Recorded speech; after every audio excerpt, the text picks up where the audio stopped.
English vocabulary के इस video में हम देखेंगे कुछ कंफ्यूजिंग वर्ड्स को जिनको पढ़ के और देख के काफ़ी आप कंफ्यूज हो जाते हैं क्योंकि उन्हीं की तरह के कुछ मिलते जुलते शब्द आप और जानते हैं। तो चलिए स्टार्ट करते हैं आज की वीडियो।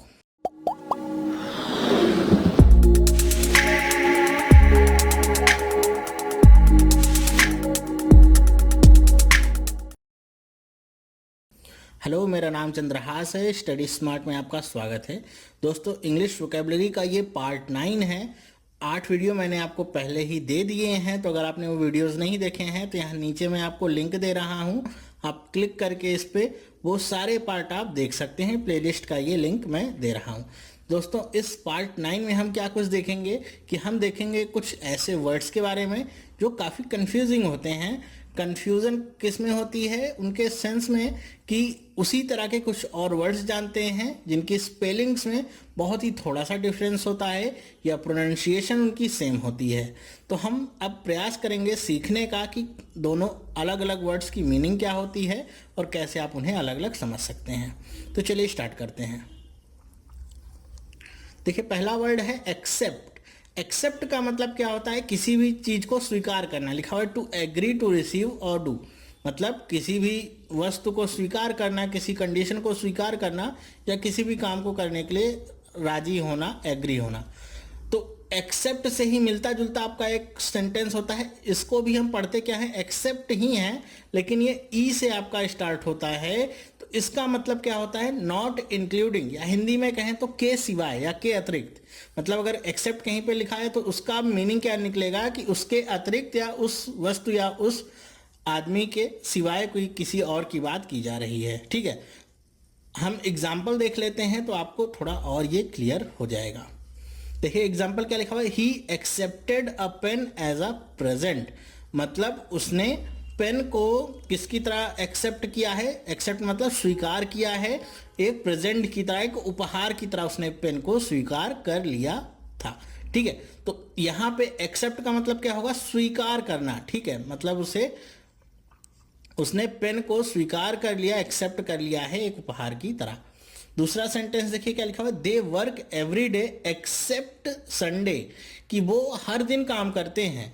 एक्सेप्ट, एक्सेप्ट का मतलब संडे के सिवाय। ठीक है, सिवाय या अतिरिक्त। तो संडे के सिवाय या संडे के अतिरिक्त। एक्सेप्ट जहां भी लग जाएगा उसके बाद वाला जो सेंटेंस होगा वो बताएगा कि उस चीज के अतिरिक्त। यहाँ पे संडे के बाद पहले एक्सेप्ट लगा हुआ, मतलब क्या कि संडे के अलावा वो हर दिन काम करते हैं। मतलब मंडे टू लेके सैटरडे वो काम करते हैं, बस संडे को वो काम नहीं करते हैं। तो आई होप आपको ये समझ में आया होगा दोनों का मतलब क्या और यूज कैसे करते हैं हम। चलिए दूसरा देखते हैं, एडवर्स। एडवर्स का मतलब क्या होता है? अनफेवरेबल। अनफेवरेबल कहूँ या फिर मैं इसे कहूँ हिंदी में क्या कहेंगे? प्रतिकूल। प्रतिकूल का मतलब जब कोई भी चीज आपके फेवर में ना हो, वो आपके विरुद्ध हो, तो वो आपके लिए क्या होता है? एडवर्स होता है। अब अगर इसे आप गूगल पे सर्च करेंगे तो दोनों के लिए ही सेम मीनिंग लिख के आती है। एडवर्स के लिए भी लिखा रहेगा प्रतिकूल, और जो दूसरा सेंटेंस है जो इसी से मिलता जुलता है, क्या लिखा हुआ है? एवर्स। ठीक है, बीच का डी यहां से काट दीजिए, क्या बन गया? एवर्स। एवर्स का भी मतलब क्या निकल के आएगा? प्रतिकूल ही निकल के आएगा। लेकिन जो एवर्स का अगर दोनों में कंपैरिजन करके अगर बताएं तो एडवर्स का मतलब होता है प्रतिकूल, जो आपके विरुद्ध हो। एवर्स का मतलब क्या होता है? स्ट्रांगली डिसलाइकिंग, मतलब जो चीज़ आपको कोई बहुत ही ज़्यादा, समझ लीजिए आपको नापसंद हो, तो उसके लिए हम यूज़ करेंगे एवर्स का। ठीक है, तो बहुत ज़्यादा नापसंद हो कोई चीज़ तो उसके लिए एवर्स। एडवर्स का मतलब प्रतिकूल, जो आपके विरुद्ध में हो। एग्जाम्पल देखिए तो शायद ज़्यादा समझ में आएगा। लिखा हो क्या? Adverse weather condition. Adverse weather condition का मतलब क्या हुआ कि जैसा वेदर आप चाहते हैं उसका कंडीशन कैसी है? एडवर्स, मतलब ठीक उसका उल्टा है। मतलब जैसे कई बार जैसे क्रिकेट मैचेस में होता है कि कंडीशन कैसी होनी चाहिए वेदर की, तो आपका आसमान एकदम साफ होना चाहिए, बारिश वाली कंडीशन नहीं होनी चाहिए। तो अगर किसी दिन मैच होना है और उस दिन बादल हो गए हैं, बारिश होने की संभावना है, तो उसे क्या कहेंगे? Adverse weather condition. कि अब जो है कंडीशन कैसी हो गई वेदर की? एडवर्स हो गई। मतलब होना चाहिए आसमान साफ, लेकिन अब हो कैसे गए हैं? बादल वाला आसमान हो गया, पानी बरसने वाला है। तो एडवर्स का मतलब क्या? प्रतिकूल। दूसरा देखिए क्या लिखा हुआ है? Few people are averse to the idea of a free holiday. मतलब कहा जा रहा है कुछ लोग जो एक दिन की छुट्टी होती है इस आइडिया के खिलाफ होते हैं, मतलब वो एकदम बिल्कुल पसंद नहीं होता कि एक भी दिन छुट्टी नहीं होनी चाहिए। तो few people are averse to the idea of a free holiday. तो एवर्स का मतलब क्या हो गया, स्ट्रांगली डिसलाइकिंग, मतलब एकदम नापसंद है उनको, बहुत ज़्यादा, हद से ज़्यादा उनको नापसंद है, एकदम उसके वो विरुद्ध हैं आइडिया के कि ऐसा कुछ होना नहीं चाहिए। ठीक है, तो आई होप आपको दोनों सेंटेंसेस समझ में आ गए होंगे। नेक्स्ट बात करते हैं। अब देखिए ये आपका बहुत ही ज़्यादा कंफ्यूजिंग है, बहुत ज़्यादा कंफ्यूज होते हैं कहाँ पे आपको एडवाइस का यूज कर, दोनों एडवाइस ही बोले जाएंगे, ऐसा नहीं किसी को कुछ अलग बोला जाएगा, इसको भी एडवाइस बोलेंगे, इसको भी एडवाइस बोलेंगे, पूरा में आपका स्पेलिंग सेम है, बस यहाँ पे सी है तो यहाँ पे क्या है, एस है, केवल इतना सा डिफरेंस होता है और दोनों शब्द आपके अलग हो जाते हैं। ठीक है, पहले की बात करते हैं, एडवाइस जो सी के साथ होगा उसका मतलब क्या होता है, ये आपका नाउन है, ये ध्यान में रखिएगा, ये आपका क्या है, नाउन है। तो इसका मतलब क्या होगा, recommendation about what to do, मतलब क्या करना चाहिए इस चीज के बारे में सलाह है, केवल एक सलाह है। ठीक है, सलाह के लिए अगर केवल यूज करना होगा, क्या आपको करना चाहिए, रिकमेंड अगर आप कुछ करते हैं तो वो आपका क्या होगा, एडवाइस सी के साथ, और एज अ नाउन ये प्रयोग होता है, इस बात को आप ध्यान रखिएगा। ठीक है, दूसरा है जो एस के साथ है, ये आपका क्या होता है, वर्ब होता है। ठीक है, ये क्या है, वर्ब की तरह यूज होगा, कहीं भी आपको अगर सलाह के लिए वर्ब का यूज करना है तो ये एस के साथ आप यूज करेंगे, उसे सी नहीं लगाएंगे उसके साथ। इसका मतलब क्या हो, टू रिकमेंड समथिंग, मतलब किसी भी चीज के बारे में सलाह देना। ठीक है, ये केवल और केवल एक तरह की आपकी सलाह है, और ये क्या है, सलाह जब आप किसी को देते हैं, सलाह देना। ठीक है, जब काम कुछ होगा तो आप एस लगाएंगे उसके साथ में, टू रिकमेंड समथिंग। एग्जाम्पल में देखिए क्या लिखा हुआ है, my advice is to see your doctor, मतलब मेरी सलाह है कि आप अपने डॉक्टर को दिखाइए। ठीक है, या आप अपने डॉक्टर के पास जाइए, ये आप केवल सलाह है ये आपकी। ठीक है, आप ऐसा नहीं कि उसको कुछ सजेस्ट कर रहे हैं कि आपको ऐसा करना चाहिए। ठीक है, ये वाला काम नहीं है कि मैं आपको ये सलाह देता हूं कि आपको इस डॉक्टर के पास दिखाना चाहिए, बस ऐसे बता रहे हैं कि my advice is to see your doctor, कि आप अपने डॉक्टर को दिखाइए, ये मेरी सलाह है। फिर यहाँ पे दूसरा सेंटेंस देखिए क्या लिखा है, आई एडवाइज्ड हिम, मैंने उसे सलाह दी, देने का काम किया है, सलाह दी, टू गो होम, कि आप घर जाइए, I advised him to go home, यहाँ पे आपने सलाह दी है। ठीक है, तो जब भी आप वर्ब की तरह यूज करेंगे तो उसके साथ एस को लगाएंगे, और जब नाउन की तरह इसे यूज करेंगे तो इसे क्या लगाएंगे, सी की तरह। माई एडवाइस, मेरी सलाह यह है कि आप अपने डॉक्टर को दिखाइए, ये मेरी सलाह है, एज अ नाउन यूज कर रहे हैं हम इसे, और यहाँ पे एज अ वर्ब यूज कर रहे हैं। दोनों ही चीजों को आप ध्यान से देखिएगा और याद रखिएगा, कहीं भी यूज होगा, कई बार इस पे भी आपकी मिस्टेक्स आ जाती हैं। नेक्स्ट बात करते, चलिए नेक्स्ट देखते हैं क्या लिखा हुआ है, अफेक्ट। अफेक्ट और इफेक्ट, यहाँ पे केवल ए और ई का डिफरेंस है और कुछ नहीं है, बोलने में भी ये दोनों शब्द लगभग लगभग सेम होते हैं। अब इनका यूज आपको कहाँ पे करना है, बहुत सारे लोग इनमें कंफ्यूज होते हैं, कहाँ पे इफेक्ट का यूज करना है, कहाँ पे अफेक्ट का यूज करना है, ये कंफ्यूजन वाली बात होती है। तो चलिए यहाँ पे देखते हैं कैसे होगा, कि जो अफेक्ट है ये आपका यूजुअली वर्ब की तरह यूज होता है। यूजुअली वर्ब मतलब साधारणतया, मतलब ऐसा नहीं कि हर जगह पे ही 95% तो ये वर्ब की तरह ही यूज होता है, और इफेक्ट जो है वो आपका इसी तरह नाउन की तरह यूज होता है। तो सबसे पहली बात तो ये है, दोनों के यूजेज में ये वर्ब की तरह यूज होता है और ये नाउन की तरह यूज होता है। अब इनके मीनिंग्स में आ जाते हैं। अफेक्ट का मतलब होता है किसी भी चीज को प्रभावित करना, टू चेंज और मेक अ डिफरेंस, मतलब इन्फ्लुएंस करना, किसी को प्रभावित करना, चेंज लाना, तो ये मतलब होता है अफेक्ट का। इफेक्ट का मतलब होता है to bring about a result, मतलब परिणाम से संबंधित ये होता है इफेक्ट। जैसे कोई काम हो गया, कोई घटना हो गई, तो उसका इफेक्ट क्या था, किसकी वजह से वो घटना हुई थी, ये आपको इफेक्ट के द्वारा पता चलेगा। ये आपका नाउन है जो परिणाम को बताएगा कि जो परिणाम आया है ये किस लिए हुआ है। एग्जाम्पल्स देख लेते हैं इसके, जैसे लिखा हुआ, your opinion do not affect my decision to move, कि जो भी आपका ओपिनियन है, जो भी आपकी सोच है, वो इस चीज को इफेक्ट नहीं करेगी, मतलब प्रभावित नहीं करेगी मेरे डिसीजन को। तो कहीं भी प्रभावित करने वाला काम आएगा या बदलाव करने वाला काम आएगा तो अफेक्ट का यूज करेंगे। एज अ वर्ब यूज करते हैं हम अफेक्ट का, कि मेरे जाने का जो डिसीजन है ये आपके ओपिनियन से बदलने वाला नहीं है, ठीक है, या ये मेरे डिसीजन को प्रभावित नहीं करेगा। दूसरा एग्जांपल देखिए क्या लिखा हुआ है, the prescribed medicine had an effect on the patient symptoms, कि जो भी प्रिस्क्राइब्ड मेडिसिन डॉक्टर के द्वारा जो भी लिखी गई दवा थी उसका इफेक्ट हुआ है, मतलब उसका कुछ परिणाम निकल के सामने आया है या उसका असर हुआ है, ठीक है। तो ये आपके परिणाम को बताएगा कि जो परिणाम हुआ है वो किसके द्वारा हुआ है, मेडिसिन के द्वारा हुआ है। तो इफेक्ट हमेशा आपका एज अ नाउन यूज होगा, और ये आपके असर को बताएगा, परिणाम को बताएगा जो भी हो चुका होगा, ठीक है। ये आपका होने वाला परिणाम होगा कि क्या होगा ये बताएगा, और ये आपका जो भी काम हो चुका होगा, जो भी परिणाम हो चुका होगा उस चीज को दर्ज कराएगा, ठीक है। दोनों में ये डिफरेंस है, ध्यान से समझिएगा। नेक्स्ट चलते हैं। अब यहाँ पे देखिए क्या लिखा हुआ है, इसे क्या पढ़ेंगे हम, आइल पढ़ेंगे, आइल, और इसे भी हम आइल पढ़ते हैं, ध्यान रखिएगा एस यहाँ पे साइलेंट होता है। तो आइल का मतलब जो ए से स्टार्ट है उसका मतलब क्या होता है, आइल का मतलब होता है a passage between rose of seat, मतलब जो भी सीट वगैरह होती हैं, जैसे जाते होंगे आप थिएटर वगैरह में या सिनेमा वगैरह देखने, तो जो गलियारा बीच में छूटता है सीटों के बीच में, या जैसे आप बस वगैरह में चढ़ते होंगे तो जो बीच का गलियारा होता है दो सीटों के बीच में, उसके लिए यूज किया जाता है, आइल का यूज हम करते हैं। इसे आप हिंदी में अगर कहना चाहें तो गलियारा कह सकते हैं, हिंदी में इसका मतलब ये होता है, ठीक है। आइल का मतलब दूसरे का मतलब क्या होता है, एन आइलैंड, कोई छोटा सा द्वीप समूह होगा, कोई छोटा सा द्वीप होगा, तो उसके लिए हम आइल का यूज करते हैं। तो इसमें ए नहीं लगा है, इसमें ए लगा है, बस इतने का डिफरेंस है। बोलने में तो दोनों एक ही तरह के वर्ड हैं, दोनों को हम आइल ही बोलते हैं।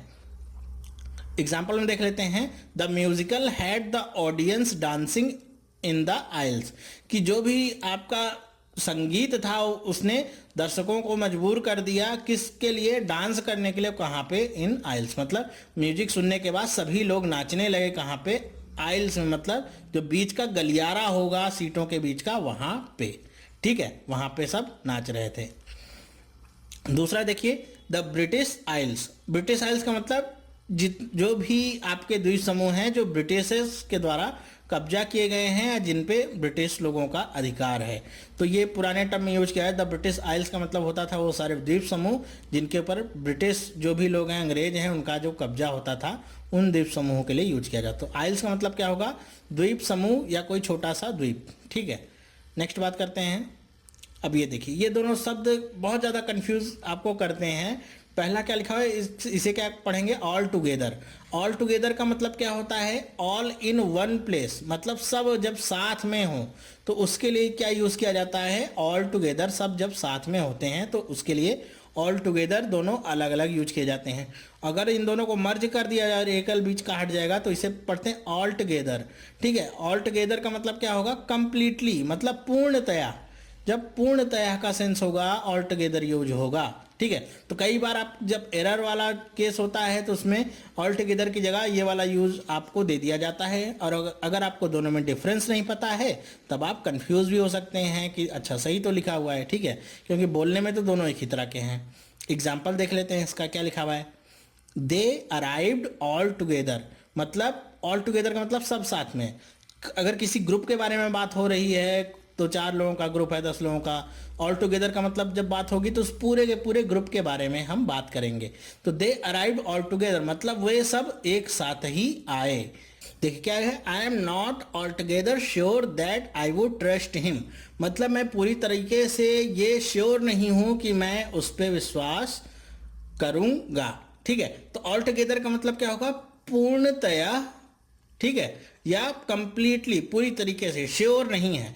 तो जहां पे पूर्णतया का यूज होगा वहां पे यूज करेंगे हम ऑल टुगेदर का। जहां पे सब साथ का यूज होगा, जब एक साथ का यूज होगा तो होगा ऑल टुगेदर के। दोनों को अगर आप चेंज कर देंगे तो दोनों की मीनिंग सेम नहीं रहने वाली है, दोनों की मीनिंग में बहुत ज़्यादा बदलाव आ जाएगा। तो इस चीज़ को आप ध्यान में रखिएगा। नेक्स्ट चलते हैं। देखिए क्या लिखा हुआ है, एमोरल। एमोरल और इमोरल, लिटरली ये दोनों के दोनों सेंटेंसेस इतने ज़्यादा कंफ्यूजिंग हैं कि इनको कहाँ पे आप यूज़ करना है या कैसे यूज़ करना है, बहुत ज़्यादा कंफ्यूज हो सकते हैं। बहुत माइन्यूट सा इसमें डिफरेंस होता है। एमोरल का मतलब क्या होता है, नॉट कंसर्निंग विथ राइट और रॉन्ग, मतलब जिसे सही और गलत की कोई परवाह नहीं है या उसे पता नहीं है, तो उसके लिए हम यूज करते हैं अमोरल। ठीक है, तो इसे हम कह सकते हैं नीतिहीन। मोरल का मतलब क्या होता है, नीति, नीतिहीन कह सकते हैं, जिसे ना तो ये पता है क्या सही है, जो ना ये उससे मतलब है कि ये चीज़ गलत है। दोनों ही केस में वो एकदम समझ लीजिए एकदम न्यूट्रल रहता है, ना तो सही के लिए है ना गलत के लिए होगा, तो वो क्या होगा, एमोरल होगा। इमोरल का मतलब क्या होता है, ये मोरल का आपका अपोजिट शब्द है। मोरल का मतलब होता है नैतिक, तो इमोरल का मतलब क्या होता है, अनैतिक। अनैतिक का मतलब क्या होगा कि जो जिसे बुराई पसंद है, जो खराब व्यक्ति है, उसके लिए हम यूज करेंगे इमोरल। ठीक है, खराब चीजों के लिए जो अनैतिक होंगी, जो मोरली जो करेक्ट नहीं होंगी, उनके लिए हम यूज करेंगे इमोरल का। तो दोनों में ये डिफरेंस है। एमोरल का मतलब ना तो उसे सही से मतलब है ना तो गलत से मतलब है, ठीक है, वो एमोरल है। इमोरल का मतलब उसे पता है सही और गलत क्या है, और जो गलत काम है वो उसके पक्ष में होगा, तो वो क्या कहलाएगा, immoral. Not following accepted moral standards, जो मोरल स्टैंडर्ड्स हैं जो उसे फॉलो नहीं करता है या एक्सेप्ट नहीं करता है। एग्जाम्पल देखते हैं, he is an amoral selfish person pursuing his own goals, कि वो कैसा व्यक्ति है, एमोरल सेल्फिश पर्सन है। एमोरल का मतलब क्या होगा, नीतिहीन है, ना तो उसे सही से मतलब है ना तो गलत से मतलब है, केवल और केवल वो अपने, सेल्फिश पर्सन है, स्वार्थी व्यक्ति है, केवल अपने गोल्स से उसे मतलब है कि कैसे उसको पूरा करना है। तो उसके लिए वो सही भी तरीका अपना सकता है, गलत भी अपना सकता है, बस वो अपने गोल पे ही फोकस्ड रहेगा। तो एमोरल का मतलब नीतिहीन, ना सही से मतलब होगा ना गलत से। सेकंड देखिए, some time we have to take the law into our hands to expose the basis illegal and immoral activities. अब यहाँ पे इमोरल का यूज हुआ है, इलीगल एंड इमोरल एक्टिविटीज, मतलब कह रहे हैं कि कभी कभी हमको कानून को अपने हाथ में लेना पड़ता है। जो भी इलीगल या इमोरल एक्टिविटीज हैं उनको उजागर करने के लिए, या वो कहाँ से उत्पन्न हो रही है इस चीज को उजागर करने के लिए। तो इमोरल का मतलब क्या होगा, अनैतिक, जो गलत काम है। ठीक है, जो गलत काम है ऐसी एक्टिविटीज के लिए यूज होगा। तो इमोरल का मतलब क्या होगा, अनैतिक, हमको पता है ये गलत चीजें हैं, अनैतिक हैं, ये ऐसी नहीं होनी चाहिए थी। ठीक है, तो इसके लिए हम यूज करेंगे इमोरल का। आई होप आपको समझ में आया होगा। नेक्स्ट चलते हैं। अब देखिए क्या लिखा हुआ है वर्ड अप्रेज। अप्रेज का मतलब क्या होता है, टू एसेस। एसेस का मतलब क्या होता है, मूल्यांकन करना। तो अप्रेज का मतलब क्या होगा, मूल्यांकन करना। ठीक है, तो मूल्यांकन जब आप किसी चीज का करते हैं तो उसके लिए हम यूज करते हैं एक वर्ड क्या, अप्रेज। तो अगर किसी चीज को अप्रेज करना है मतलब उसका मूल्यांकन करना है कि वो सही है या गलत है, जांच पड़ताल करना है, तो उसके लिए हम यूज करेंगे। दूसरा शब्द है आपका अप्राइज। यहाँ पे केवल ए का डिफरेंस है, यहाँ पे ए लगा हुआ है और इस शब्द में ए नहीं लगा हुआ है। इसे पढ़ेंगे हम अप्राइज। अप्राइज का मतलब होता है सूचित करना, टू इन्फॉर्म समवन। किसी को भी सूचित अगर आप करते हैं तो उसके लिए यूज होगा आपका अप्राइज, सूचित करना। ठीक है, एग्जाम्पल देखते हैं, there is a need to appraise existing techniques. कह रहे हैं कि जो भी मौजूदा तकनीक है उसका मूल्यांकन करने की जरूरत है। तो अप्रेज का मतलब क्या होगा, मूल्यांकन करना, देखभाल करना, देखना कि सही है कि नहीं है, जांच पड़ताल करना उसकी। ठीक है, तो मूल्यांकन करने के लिए हम यूज करेंगे अप्रेज का। ठीक है, यहाँ पे देखिएगा ए लगा हुआ है तो वो मूल्यांकन करना होगा, ए नहीं लगा होगा तो मतलब सूचित करना। सेकंड एग्जांपल देखिए क्या लिखा है, I thought it right to apprise Mohan of what had happened. कह रहे हैं कि मैंने सोचा कि ये सही होगा मोहन को सूचित करना। अप्राइज मतलब क्या, सूचित करना कि क्या हुआ था, तो इस बारे में मोहन को सूचित करना, तो इसके लिए क्या यूज होगा, अप्राइज। अप्राइज का मतलब सूचित करना, तो सूचित करने के लिए यूज होगा तो अप्राइज का हम यूज करेंगे। आई होप आपको दोनों के मतलब समझ में आए होंगे। नेक्स्ट देखते हैं, अब देखिए ये भी बहुत ज़्यादा कंफ्यूजिंग आपके वर्ड होते हैं। पहला क्या है एसेंट, और दूसरे को ही पढ़ते हैं एसेंट, मतलब दोनों को जो प्रोनाउंसिएट करते हैं वो सेम ही है, एसेंट इसे भी और दूसरे को भी एसेंट। तो पहले में जिसमें डबल एस है, ठीक है, डबल एस के साथ जो होगा उसका मतलब होता है अप्रूवल, मतलब स्वीकृति। किसी भी चीज के लिए अगर आप एसेंट देते हैं मतलब अपनी स्वीकृति देते हैं, आप स्वीकृत हैं वो काम करने के लिए, मतलब आपने उस चीज के लिए हाँ कह दिया है, तो वो क्या होगा, एसेंट हो गया। ठीक है, आपकी मंजूरी मिल गई है। जो दूसरा शब्द है उसमें एस के साथ सी है, डबल एस नहीं है, वहां पे एस सी है। इस एसेंट का मतलब क्या होता है, द एक्शन ऑफ राइजिंग और क्लाइंबिंग अप, मतलब चढ़ाई करना। हिंदी में अगर हम कहें तो चढ़ाई करना। तो इसके लिए क्या यूज होता है आपका दूसरा एसेंट, दोनों को एसेंट ही बोलेंगे, लेकिन सी लगा है मतलब कहीं पे चढ़ना, चढ़ाई करना, तो उसके लिए यूज होगा एसेंट का। चलिए एग्जांपल्स देखते हैं। The act was giving the royal assent. The act was given the royal assent का मतलब कि जो भी कानून है उसे, जो रॉयल का मतलब शाही स्वीकृति या शाही मंजूरी दे दी गई थी। ठीक है, तो यहां पे असेंट का मतलब क्या होगा, असेंट का मतलब स्वीकृति, कि जो भी आपका कानून था उसको स्वीकृति मिल गई थी। दूसरा देखिए, 3 climbers attempted to ascend of Mount Everest, कि जो 3 क्लाइंबर्स थे उन्होंने अटेम्प्ट किया कहां पे चढ़ने का, माउंट एवरेस्ट पे चढ़ाई करने का उन्होंने अटेम्प्ट किया था। ठीक है, तो एसेंट अगर सी के साथ होगा तो उसका मतलब क्या होगा, चढ़ाई करना। अगर डबल एस है तो उसका मतलब क्या होगा, स्वीकृति या मंजूरी देना। ठीक है, इसी का उल्टा होता है डिसेंट। डिसेंट का मतलब क्या होता है, नीचे उतरना। ठीक है, एसेंट का, ये इस वाले एसेंट का उल्टा क्या होता है, डिसेंट, उसका मतलब होता है नीचे उतरना। नेक्स्ट चलते हैं। अब देखिए बहुत ही अच्छा है, एक है आपका, इसे क्या पढ़ेंगे, ऑरल। ऑरल का मतलब क्या होगा, ए यू से स्टार्ट होगा। ऑरल का मतलब क्या होगा, relating two years. Relating two years मतलब कानों से अगर संबंधित हो या सुनने योग्य हो, श्रव्य हो। ये श्रव्य का मतलब क्या होगा, सुनने योग्य। तो सुनने वाली अगर कोई चीज होगी तो उसे क्या कहेंगे, ऑरल। और ओरल अगर कहेंगे, ओ से रिलेटेड होगा तो इसे तो आप जानते होंगे, बहुत बार यूज करते हैं, relating to mouth.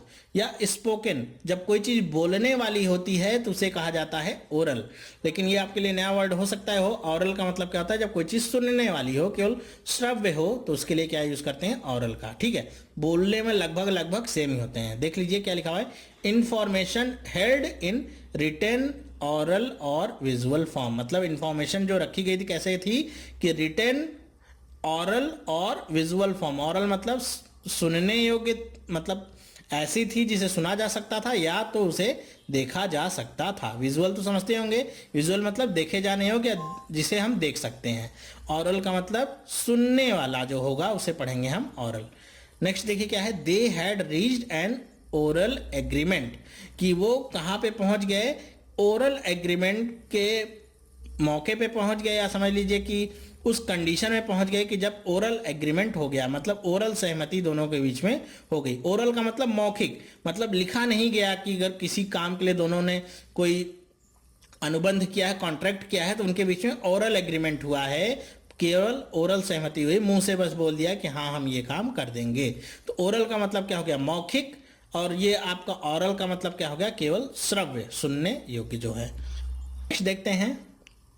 Next sentence है आपका, इसे हम बामी पढ़ेंगे। बामी का मतलब क्या होगा, प्लीजेंटली वार्म। प्लीजेंटली वार्म का मतलब क्या होगा, कि आपका बहुत ज़्यादा जैसे सुखदाई हो कोई चीज़, बहुत ज़्यादा प्रसन्नता दे, आपको आराम दे, प्लीजेंटली वार्म हो। ठीक है, वो मतलब वार्म हो लेकिन उससे आपको कोई भी तकलीफ ना हो, अच्छा लगे वो आपको, तो उसके लिए यूज़ करते हैं, बामी का यूज़ करते हैं। ठीक है, और बारहवीं का यूज़ क्यों करते हैं, बारहवीं का मतलब होता है फुलिश। फुलिश मतलब समझ लीजिए, कभी कभी इसको पागल के तौर पे भी यूज़ कर देते हैं सेंस निकालने के लिए। फुलिश का मतलब बेवकूफ़, इस वाले सेंस में भी हम यूज़ करते हैं, इसको कहते हैं बारहवीं।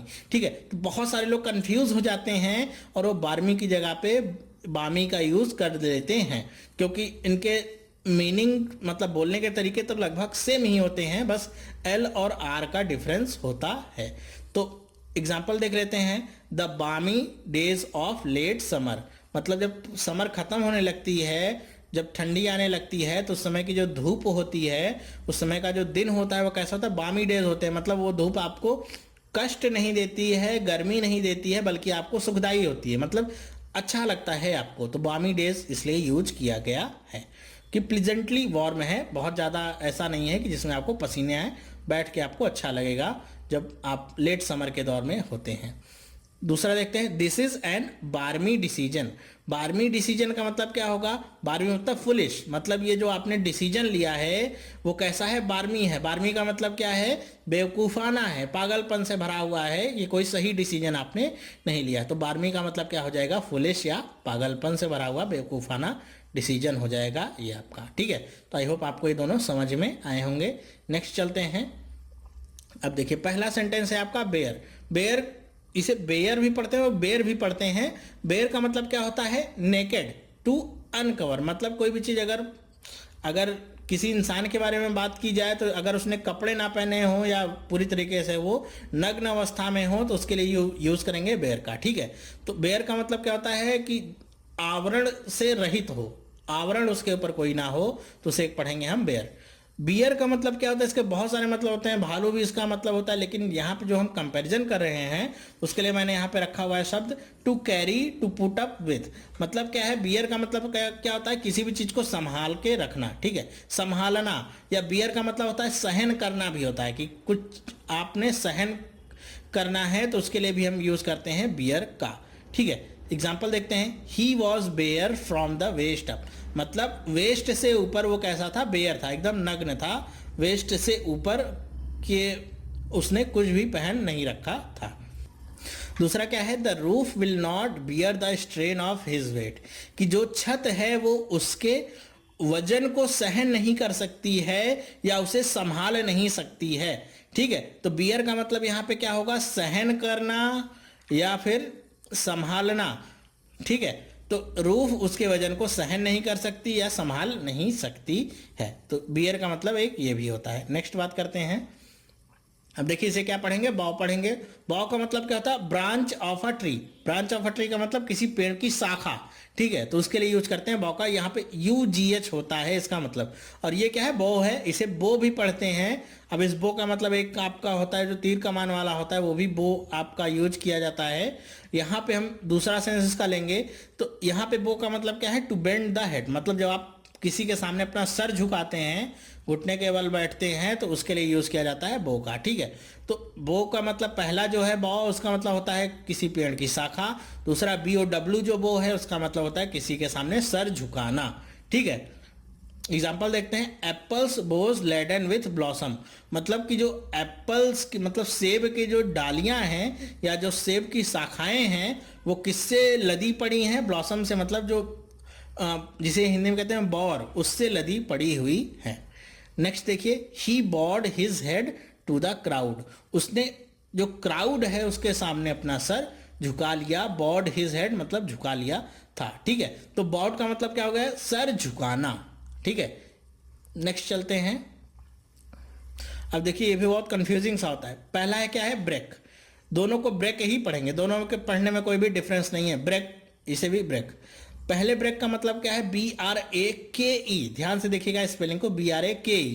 तो BRAKE का मतलब क्या होता है? A device for stopping a vehicle, मतलब जो आपके साइकिल में लगा रहता है ब्रेक, या गाड़ी में लगा रहता है, चार पहिया में लगा रहता है ब्रेक, जिससे आप अपनी गाड़ी को रोकते हैं, तो उसे हम क्या पढ़ेंगे? ब्रेक पढ़ेंगे। BRAKE, किसी चीज को रोकने के लिए जब हम कोई डिवाइस इस्तेमाल करें तो उसे पढ़ते हैं हम ब्रेक।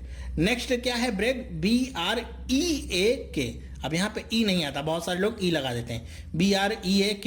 ब्रेक का मतलब क्या होता है? टू सेपरेट इनटू पीसेस, जब हम किसी चीज को अलग अलग भागों में तोड़ देते हैं या अलग अलग कर देते हैं, किसी एक वस्तु को अलग अलग खंडों में बांट देते हैं, तो उसे क्या कहते हैं? ब्रेक। मतलब टुकड़ों में बांटना या खंडित करना, तो वो क्या होता है? ब्रेक। तो दोनों में बहुत ज़्यादा डिफरेंस होता है मीनिंग में, तो इसे आप ध्यान से देखिएगा। अगर AKE है तो इसका मतलब क्या होगा? कि इसका मतलब होगा कि कोई स्टॉप करने वाली डिवाइस है। दूसरा जो BREAK है इसका मतलब क्या होता है? इसे टुकड़ों में बांटना। एग्जाम्पल देख लेते हैं। She had no brakes on her bicycle, मतलब उसके बाइसिकल में कोई भी ब्रेक नहीं था। ठीक है, तो यहाँ पे ब्रेक का मतलब क्या होगा? कि जो उसके साइकिल की, बाइसिकल की रफ्तार को कम कर सके या रोक सके, ऐसी डिवाइस उसके साइकिल में नहीं थी। फिर दूसरा एग्जांपल देखिए, Windows in the street were broken by the blast. मतलब यहाँ पे ये ब्रेक का आपका यूज हो रहा है सेकंड फॉर्म। तो जब सेकंड फॉर्म यूज हो रहा है आपका, किस लिए यूज हो रहा है ये, कि बता रहे हैं कि जो विंडो थी, मतलब जो खिड़की थी, वो ब्लास्ट की वजह से टूट गई थी। जो सड़क के किनारे की खिड़की थी वो ब्लास्ट की वजह से टूट गई थी। मतलब पहले तो सही सलामत रही होगी, लेकिन अगर कोई ब्लास्ट हुआ, कोई धमाका हुआ, उसकी वजह से क्या होगा कि खिड़की के जो शीशे होते हैं वो टूट जाते हैं, खंडित हो जाते हैं। तो यहाँ पे ये वाला आपका ब्रेक यूज होगा, BREAK। ठीक है, नेक्स्ट चलते हैं। अब देखिए ये आपका फिर से वही सेम वर्ड आ जाते हैं, कैनवास, इसको भी पढ़ेंगे और कैनवास इसको भी पढ़ेंगे, बस इसमें एक एस एक्स्ट्रा है। तो ऐसा मत समझिएगा कि ये सिंगुलर है और ये इसका प्लूरल फॉर्म है। बहुत सारे लोग समझ लेते हैं ऐसा कि कैनवास लिखा है तो ये अगर एस साथ लगाया है तो ये इसका प्लूरल फॉर्म तो नहीं है। ऐसा बिल्कुल भी नहीं होता है। इस कैनवास का मतलब क्या होता है, a type of strong cloth. जो मोटा सा कपड़ा होता है, हम देखते हैं जो चित्रकार लोग यूज करते हैं पेंटिंग वगैरह बनाने के लिए, वो वाला कपड़ा, या आप देखते होंगे जिसके टेंट वगैरह बनते हैं, वो जो कपड़ा होता है मोटा सा, उसको हम कहते हैं कैनवास। ये कपड़े का एक टाइप है, सिंगल एस के साथ अगर आएगा तो कपड़े का एक टाइप है। दूसरा देखिए क्या है, कैनवास, डबल एस अगर आखिरी में लगा हुआ है, इसका मतलब क्या होगा, टू सीक पीपल्स वोट। जब आप किसी का प्रचार करने जाते हैं, कोई आपका चुनाव होने वाला है, तो आप जब किसी की तरफ से जाते हैं प्रचार करने उसका, तो उसके लिए यूज किया जाता है कैनवास का। कैनवास का मतलब क्या होता है, प्रचार करना, किसके लिए, वोट पाने के लिए। ठीक है, वोट पाने के लिए जो प्रचार किया जाता है उसका मतलब क्या होता है, कैनवास। तो अगर कहा जाएगा I was busy in canvassing, तो मतलब क्या है कि मैं बिजी कहाँ पे था, कैनवासिंग का मतलब किसी के लिए प्रचार कर रहा था। ठीक है, कि भाई इसको वोट देना है। एग्जाम्पल देखिए क्या लिखा हुआ है, the painting is oil on canvas. मतलब पेंटिंग कहाँ बनी है, कैनवास के ऊपर बनी हुई है। तो ये आपका कपड़े का एक टाइप बता रहे हैं जिसके ऊपर पेंटिंग वगैरह बनाई जाती हैं।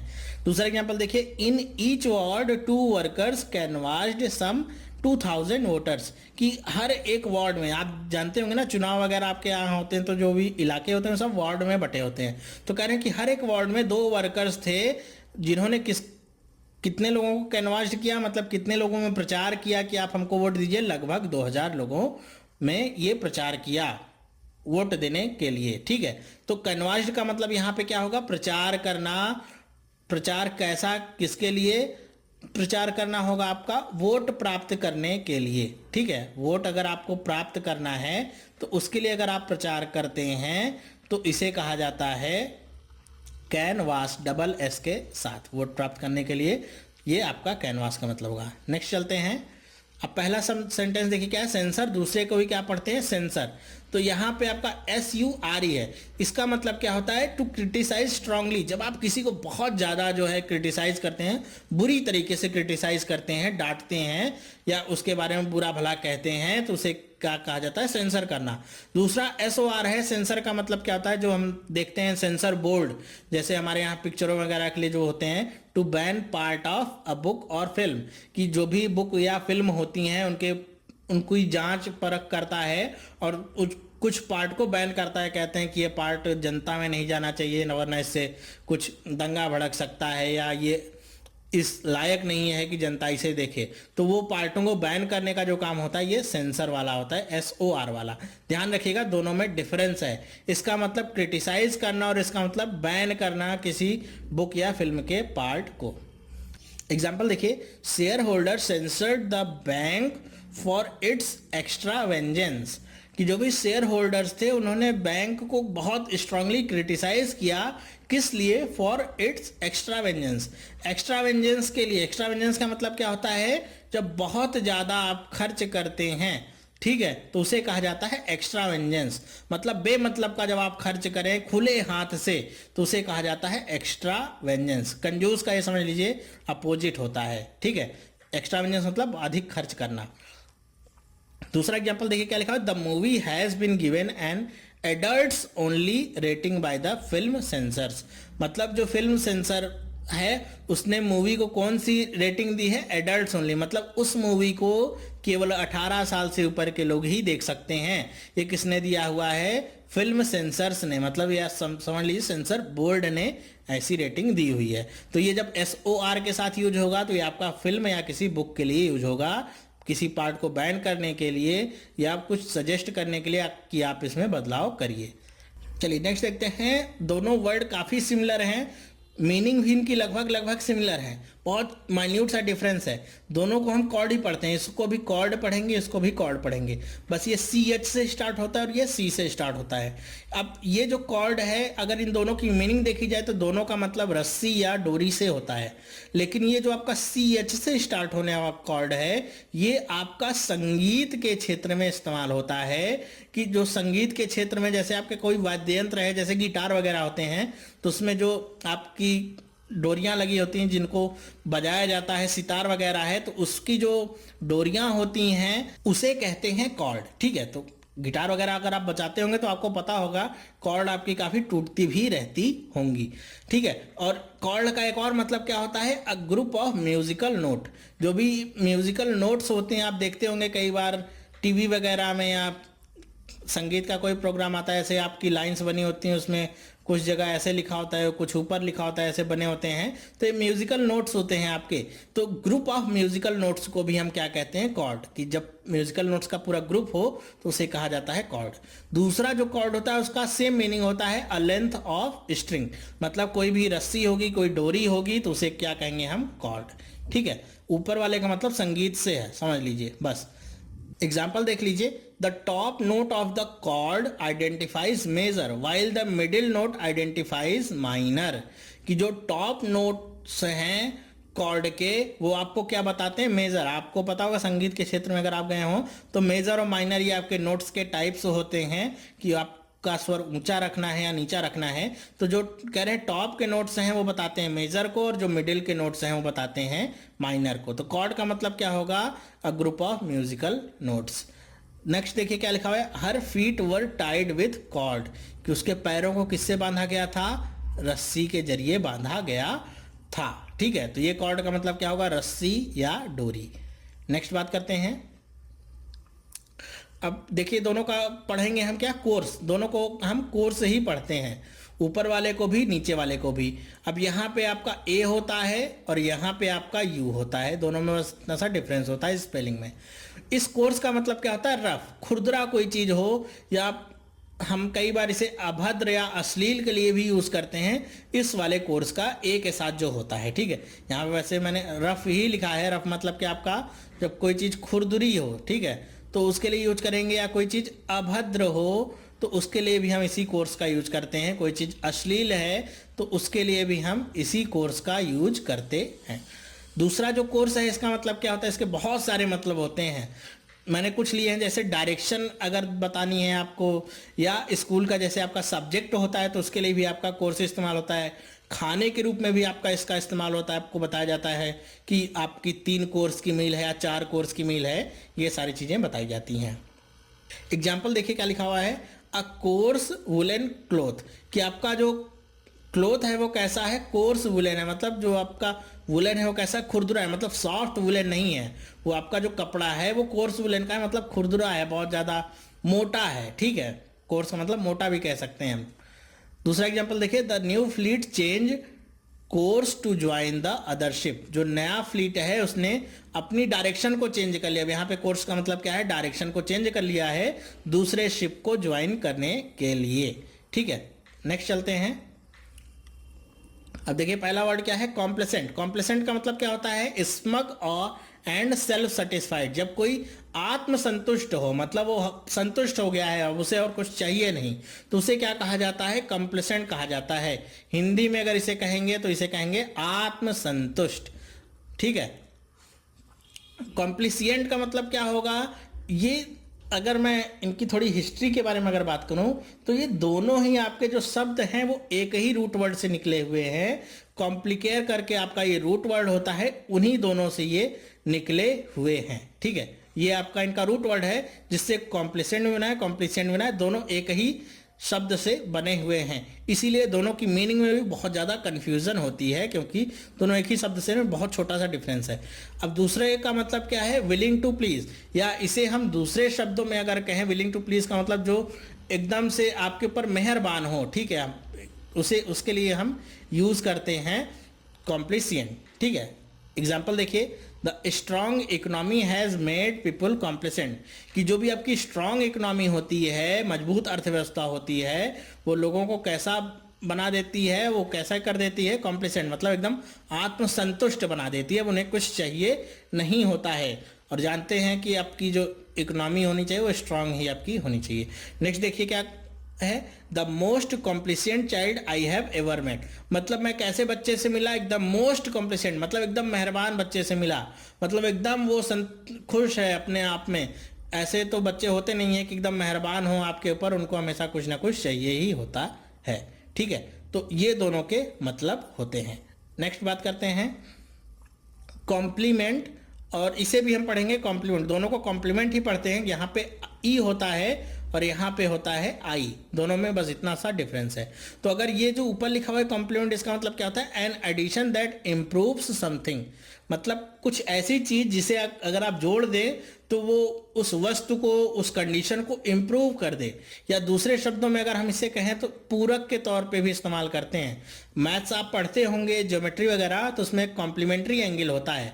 कॉम्प्लीमेंट्री एंगल और सप्लीमेंट्री एंगल दो तरह के आपके एंगल्स होते हैं, तो वो आपका कॉम्प्लीमेंट्री एंगल इसी कॉम्प्लीमेंट से बना हुआ है, मतलब क्या है, पूरक कोण होता है, ठीक है। कॉम्प्लीमेंट्री का मतलब क्या होता है, पूरक कोण, तो वही पूरक है, ठीक है। जैसे अगर हम कह देते हैं कि पूरक कोण या कॉम्प्लीमेंट्री एंगल का मतलब क्या होगा, 90 डिग्री, तो अगर आपका एक एंगल 60 डिग्री का है तो दूसरा कितने का होना चाहिए, तो दूसरा होगा आपका 30 का, तभी दोनों ऐड होके आपका 90 डिग्री बनाएंगे, ठीक है। नेक्स्ट बात करें तो दूसरा जो आई के साथ है कॉम्प्लीमेंट, इसका मतलब क्या होता है, एन एडमायरिंग रिमार्क, मतलब जब आपकी कोई तारीफ करता है तो वो क्या होती है, कॉम्प्लीमेंट। उसे आप क्या समझते हैं कि ये मेरे लिए कॉम्प्लीमेंट के तौर, कोई आपको कहे कि आप बहुत अच्छे लग रहे हैं, आप बहुत विद्वान हैं, तो वो आपको क्या दे रहा है, कॉम्प्लीमेंट दे रहा है। तो कई बार लोग यहाँ पे आई की जगह ये पहला वाला इस्तेमाल कर लेते हैं ई के साथ में, जो कि अगर आप समझ सकते हैं तो बहुत ब्लंडर सी मिस्टेक हो जाती है, बहुत खराब सी मिस्टेक आपकी हो जाएगी, ठीक है। एग्जाम्पल देखिए क्या लिखा है, the music complements her voice perfectly, मतलब जो संगीत है उसने उसकी आवाज को एकदम अच्छे तरीके से कॉम्प्लीमेंट किया है, मतलब अच्छे पूरक के तौर पे काम किया है, कि म्यूजिक भी उसका बहुत अच्छा है और उसकी आवाज भी बहुत अच्छी, दोनों एक दूसरे को कॉम्प्लीमेंट कर रहे हैं, मतलब पूरक के तौर पे, मतलब म्यूजिक के आ जाने से उसकी आवाज जो अच्छी थी और म्यूजिक के आ जाने से और अच्छा लगने लगा वो गाना। नेक्स्ट बात करें तो I take it as compliment when people say I look like my mother, की बात की जा रही है कि जब लोग मुझे ये कहते हैं कि तुम अपने माँ की तरह दिखते हो या दिखती हो, तो मैं इसे एज अ कॉम्प्लीमेंट लेता हूँ या लेती हूँ, कि इसे एक तारीफ के तौर पे मैं स्वीकार करता हूँ, ठीक है। तो ये अगर आई के साथ है, इसका मतलब क्या होगा, तारीफ, ठीक है, आपके अच्छे के बारे में बात की जा रही है। तो ये दोनों वर्ड बहुत ही ज़्यादा इंपॉर्टेंट है आपके लिए। तो इस वीडियो में बस इतना ही मैं आपके लिए यहाँ पे कुछ लेके आया था। 40-42 शब्द थे जो बहुत ही इंपॉर्टेंट थे, कंफ्यूजिंग टाइप के वर्ड थे। आई होप आपको ये समझ में आया होगा। एक दो बार आप वीडियो देखेंगे रिपीट करके तो आपको सब याद भी हो जाएगा। तो वीडियो आपको कैसा लगा मुझे कमेंट करके आप ज़रूर बताइए कि कैसा लगा आपको ये वीडियो, और पसंद आया है तो लाइक करिए और अपने दोस्तों के साथ इसे शेयर भी करिए, उन्हें भी बताइए कि ये कितने इंपॉर्टेंट वर्ड आपने सीखे हैं। अगर आप इस चैनल पर नए हैं तो चैनल को सब्सक्राइब करना बिल्कुल भी ना भूलिए। इस चैनल पे आपको हर तरह की वीडियोस मिल जाती हैं। मैं रोज़ कम से कम एक वीडियो अपलोड करता हूँ, ठीक है, चाहे वो इंग्लिश की हो, चाहे मैथ की हो, चाहे रीजनिंग की हो, चाहे करंट अफेयर की हो, सारी वीडियोस आपको इस चैनल पे मिल जाएगी। तो सब्सक्राइब करिए जिससे आपकी एग्जामिनेशन प्रिपरेशन में बहुत ज़्यादा हेल्प हो सके। तो इस वीडियो में बस इतना ही। अब हम मिलेंगे नेक्स्ट पार्ट में, तब तक के लिए थैंक यू एंड बाय।